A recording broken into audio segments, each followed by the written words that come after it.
Okay, so special episode 3153, 3154, and 3155, gagamit tayo ng tarot. Okay? Para malaman natin. Kasi gusto nyo malaman yung mangyayari sa araw na ito, no, hanggang sa pagtawid ng sitwasyon or buhay natin sa 2024. So ngayon, tarot. So tatlong baraha ito. So this will stands for the present, the past, the present, and the future. Yung tatlong baraha. Tignan natin. Minsan ko lang ito gagamitin kasi alam nyo, ang hirap, no? Kapag nagkaroon ka ng mga ganitong sitwasyon. Okay. Una, this is from the past. The Hierophant. And this is your present, Eight of Swords. And the future, the High Priestess. Okay, ang bibigat, grabe. Ang bibigat. Alam niyo kung bakit? Mabigat siya talaga. And then, we'll see mamaya. Yung una kasi, di ba sinabi ko, part ng past ninyo is the Hierophant.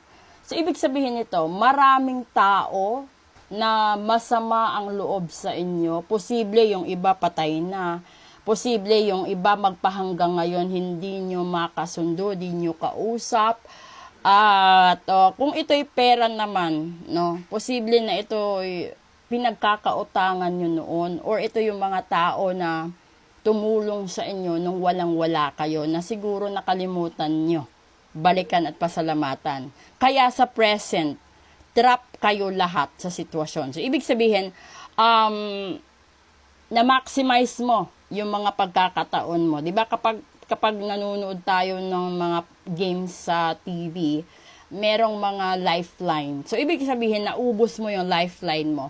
Mapapapag-ibig, kalusugan, negosyo, no? Ubos. So, ibig sabihin, inabuso mo, hindi mo iningatan, hindi mo pinaghandaan na yung mga tao o yung mga pagkakamali mo noon, yung mga wrong choices mo, wrong decisions mo from the past, magiging dahilan kung bakit ka nagkakaroon ng matinding kahirapan, kagipitan, stress, depression, anxiety, whatever problems that you have from this present life of yours. So, kapag gusto nyong malaman yung mangyayari sa inyo sa future or sa 2024 ninyo, sa nakaka-resonate lang this is the High Priestess. Ibig sabihin nito, lahat pwede namang kumawala, lahat pwede namang maging masaya, no? Sa isang kondisyon. Bago mo makamit lahat ng pangarap mo, no? Kailangan mo munang smooth na malipad kung ano man ang meron ikaw. Dahil ito sila nasa loob pa ng isang protected, no, na spell or energy sa buhay natin. This is your future. So nasa sa inyo kung paano ninyo sabayan ang agos or ang dictation or intentions and signs ni universe for you to be able to survive. Kasi hindi madali ang ganitong sitwasyon. So, ibig sabihin yan, sa High Priestess, kailangan mo ng matinding focus, matinding konsentrasyon sa sarili mo, ando doon yung disiplina, ando doon yung willpower mo to survive by yourself, at ando doon yung kailangan mong tanggapin, no, ang lahat-lahat. Kasi hindi mo makukuha lahat ng manifestations mo for the year 2024 kung hindi mo kayang lagpasan lahat ng alon sa buhay mo. So, bago ka mapunta dito, sa lahat ng nakakapanood nito, bago ka mapunta sa future mo, which is the 2024, kailangan mong i-resolve itong present. Dahil this is 8 of Swords, and marami kang trap So, ibig sabihin, posible kang matalo sa energies ng mga tao na dinehado mo noon. So, kung nagsinungaling ka, no, ang dami mong pinagsisinungalingan na tao, kung marami kang nilokong tao, marami kang hiniraman ng pera na hindi mo man lang binayaran, kung marami kang inabuso, no? Para bang, kasi yung iba, nagnanakaw ng properties na may properties. Yung iba naman, pinagsasamantalahan nila yung mga inosenteng tao, lalong-lalo na sa legal na pamamaraan. Kasi, they go with the bribery, yung pag-blackmail ng tao, yung mga tao na nanluloko online, no, na kumukuha ng pera sa bank ng ibang tao or sa ATM ng ibang tao. Mag-abang-abang kayo dahil sa kasalukuyan, andito na kayo sa present na matatrap kayo. So yung pagkatrap na ito, depende kung gaano kabigat ang kasalanan na nagawa mo sa past. So, kung ikaw yung tipo ng tao na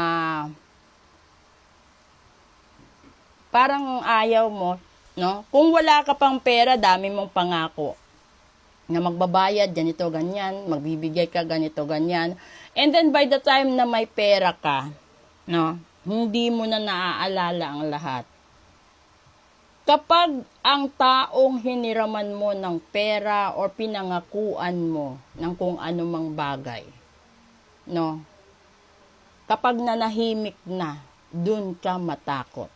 Dahil ang ginagamit na energy ng taong yon, kapag nananahimik na siya, is dasal na niya. No? Yung diretso at pure intentions na dasal. At hindi mo alam kung ano yung nasa puso't isipan niya. So kapag idinadasal niya na sana'y mawala ka sa mundo, then mawawala ka sa mundo. Kapag nadasal niya na hindi ka lasap ng kagandahan sa buhay, and then mangyayari yon dahil totoo. Dahil pinaasa mo, sinaktan mo, hindi mo siya binayaran sa utang mo. Kasi ikaw, kapag may kailangan ka sa isang tao, ang bilis mo, no, mangako dahil kailangan mo. Sa panahon na meron ka, ang dami mong dahilan para hindi lang sila mabayaran or mabigyan. So ito yung tandaan mo, darating ka din sa puntong ito. At hindi ka makakawala. Dahil 80% ng 2024, kapag hindi ka marunong magbayad or magsabi ng katotohanan or maging tapat man lang sa mata ng Diyos sa mga taong pinangakuan mo, abangan mo, 80% of your 2024 is desperation, pain, trauma, and worse that might trigger some issue to lead towards your death. Kasi may mga tao na marunong magpabarang. So when the time comes na ipabarang ikaw, and remember that will happen posible January 5th of 2024. Kapag nabarang ikaw at fully paid siya doon sa taga-barang, asahan mo mataas ng 1 linggo kung hindi ka tatamaan on the spot. At hindi ka aabot sa future mo. Okay? So sana matauhan kayo, no? Lahat-lahat kayo. Walang pinipili yan. So aside from karma, andyan yung barang, yung kulam, yung gayuma, yung sumpa na lalong magpapabigat sa buhay ninyo. Okay? So proceed tayo sa other episodes natin. Advance Happy New Year po sa inyong lahat.